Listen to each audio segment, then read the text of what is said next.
আপনাদের কাছে আমার একটি অনুরোধ, আমার বাবাকে আপনারা আমার দেশে টানানে। আমার ছেলে আমাকে শেষ মেসেজ দিচ্ছে, মা আমি তোমাকে খুব ভালোবাসি মা, তুমি আমার খুব প্রিয় মা। এই মেসেজটাই দিল আমার বাবা। আমি শুক্রবার দিন আমার বাবা 2 ঘন্টার মতন কথা বললো। বলে আমার বাবার কথা বলে বাবা বললো, মা আমি তুমি আমার প্রিয় মা, আমি মা তোমাকে খুব ভালোবাসি মা, এই কথাই। তারপরে তো রবিবার আমি এই খবর পাই, এই আমি উদ্ধার পাগল আমার বাবা। আমি চাই আমার বাবার মুখখানা আমি জুপাইতে চাই। আমি মা আমার বাবাকে আমি দেখতে চাই।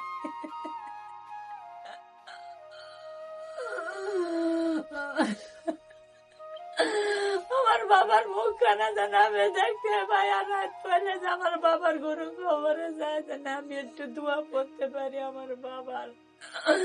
আমি এটুকাই আমি সবার কাছে আমি এই আবেদনটা আমি জানাই সরকার। আমার আর আপনারা তো আমার দেখেছেন, এই সব আপনারা তো দেখেই যাচ্ছেন নিজের চোখে। আপনাদের তো আর কিছু বলার মতন আমার আর ভাষা আমার আর নাই বাবা।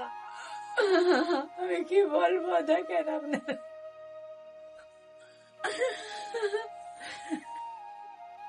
কিছু জিজ্ঞেস করবেন? মেসেজ দিয়েছিল ওরা আম্মাকে যে আম্মা আমি তোমাকে খুব ভালোবাসি, হয়তো তোমার সঙ্গে আর দেখা হবে না, এবার তোমার শেষ কথা। 2টা ঘটনা ঘটছে, 2টার সময় ঘুমন্ত অবস্থা ছিল, ঘুমন্ত অবস্থা আগুনে পড়ে গেছে। আপনার সন্তান হারাইছেন, এর থেকে বড় কষ্ট এই পৃথিবীতে আর কিছু নেই। একটু যদি আমাদেরকে একটু সময় যদি একটু বলতে, এই ছেলে আপনার ছেলে যে এই সব খবরটা কার মাধ্যমে পাইলেন, কেমনে পাইলেন, কিভাবে শুনলেন?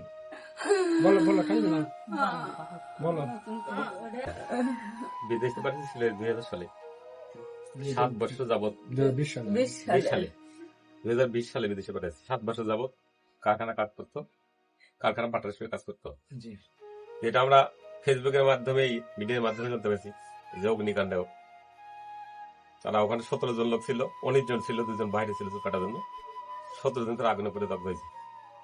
তো মিডিয়ার জানতে আমার খবর জানতে পারলাম যে আমার সন্তানের ক্ষেত্রে যে আগুন লাগছে। নিজস্ব কোনো লোক ছিল না, নিজস্ব কোনো লোক ওখানে নাই। নিজস্ব লোক ভাগনা ছিল ওই পাড়াতে, সুমন নাও, ওই একসঙ্গে ছিল সুমনের সঙ্গে। মানে আমার ছেলে ওখানে ছিল। ওইখানে ছিল। এই 2020 সালের পরে, সরি 20-এ গেছে নাকি? জি, এরপর আর আসলে দেশে না, আসে নাই, কাগজ ছিল না। হয়ে যাওয়ার পর কিছুদিন কাগজ ছিল, পরে আর খাবার ছিল না, আর আসতে পারেন? আর আসতে পারেনি। কত টাকা লাগছিল বিদেশে পাঠাতে? ওই সময় 5.5 লক্ষ টাকা, 5.5 লক্ষ টাকা দিয়ে 5.5 লক্ষ টাকা। আয় রোজগার মানে ঋণ পরিশোধ করতে পারিনি এখনো, কাজ ছিল না, মাঝে প্রায় 2-3 মাস মধ্যে বসাই কোন রকম পেটে খাওয়া চলতো। এরপরে একটু পরিবর্তন আসা মুহূর্তেই আল্লাহ পাক নিয়েছে। যোগাযোগ ছিল, সুমনের কথা বলতো যে সুমন আমি একসঙ্গে আছি। তো একই ইউনিয়ন যদি বিভিন্ন হয়েছে, যেমন খরসদিতে আছে, গন্ডগলি আছে, একই থানা, একই ইউনিয়ন। তো অত দূর তো পরিচয় বা সেবা কথা হইতো না। সে বলতে সুমন আর আমি একসঙ্গে আছি, বাবা আরো অন্যান্য লোক আমার সঙ্গে আছে অন্যান্য গ্রামে, কিন্তু বাবাকে চিনি না বা দেখবেন এই সময় ওই আবেদন পেয়েছে ঠিক মতো কাজ করতে কাজ করে দেন কোনো ঘটনা না, আমি সেটা মাধ্যমে শুনি নাই, মিডিয়ার মাধ্যমে যেটা দেখছি, ফেসবুকের মাধ্যমে, অনলাইনে, ওইটাই। আপনার শুক্রবার ঘটনা ঘটছে রবিবার, শুক্রবারে আমার সঙ্গে কথা হয়েছে, শেষ কথা। এরপর আর কথা বলা যায়? এরপর আর কথা হয় নাই। মেসেজ আসছে? জি জি, ওই রবিবারে। রবিবারতে ওই দিন আর কোনো ফোন টোন না, অধিকার ফোন করতে পারে নাই। এটাই শেষ মেসেজ? ওইটাই শেষ মেসেজ, আর কোনো কথা হয়নি। আপনার কয় সন্তান? আমার 2 ছেলে, এটাই বড় ছেলে। যে সন্তান আমি তো সেটাই বড়, ছোট ছেলে লেখাপড়া করে সজীব আহমেদ। এখন আমি আপনাদের মাধ্যমে, সম্মানিত মিডিয়ার মাধ্যমে, আমি সরকারের কাছে আবেদন জানাচ্ছি, নিহত পরিবার শুধু আমি একা না, যে 17 জন যাদের মায়ের বুক খালি হয়েছে, যারা পড়ে গেছে, আল্লাহ যেন এদের সহ্য মর্যাদা দেয় এবং সরকার যেন সুদৃষ্টি রাখে এদের প্রতি, এবং এই পরিবার যেন সচ্ছলভাবে চলতে পারে, একটা স্থায়ী ব্যবস্থা করার জন্য আমি বিনীত আবেদন জানাচ্ছি। এখন হ্যাঁ, সরকারের পক্ষ থেকে ইউনো স্যার আসছিল হতে পারে বাড়ি, উনি খোঁজ খবর নিয়েছে, কালকে আবার ডাকছিল উপজেলাতে, ওখানে আমাদেরকে 20,000 টাকা করে অর্থ বিতরণ করছে এবং আরো আনুষ্ঠানিক অনেক আশ্বাস দিয়েছে।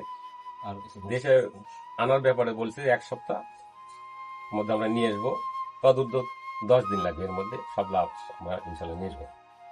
না এখনো কোনো খোঁজ খবর পাইনি। না, এখন পর্যন্ত লাশ শনাক্ত করতে পারেনি। শনাক্ত করতে পারেন না, না? শনাক্ত করতে পারিনি। এটার জন্য আপনাদের কাছ থেকে কোনো ডকুমেন্টস নিছে, কোনো কাগজপত্র? জি। হ্যাঁ, কাগজপত্র নিছে, ছেলের পাসপোর্টের কপি, বাবা মার ভোটার আইডি, আচ্ছা, এগুলো নিচে ছবি অ্যাপ্লিকেশন করা হয়েছে। আপনার নিকট আত্মীয় লোক ছিল, চলে আসছে, ছবি খাইছে, এখন আর নাই? এখন নাই। এখন আপনার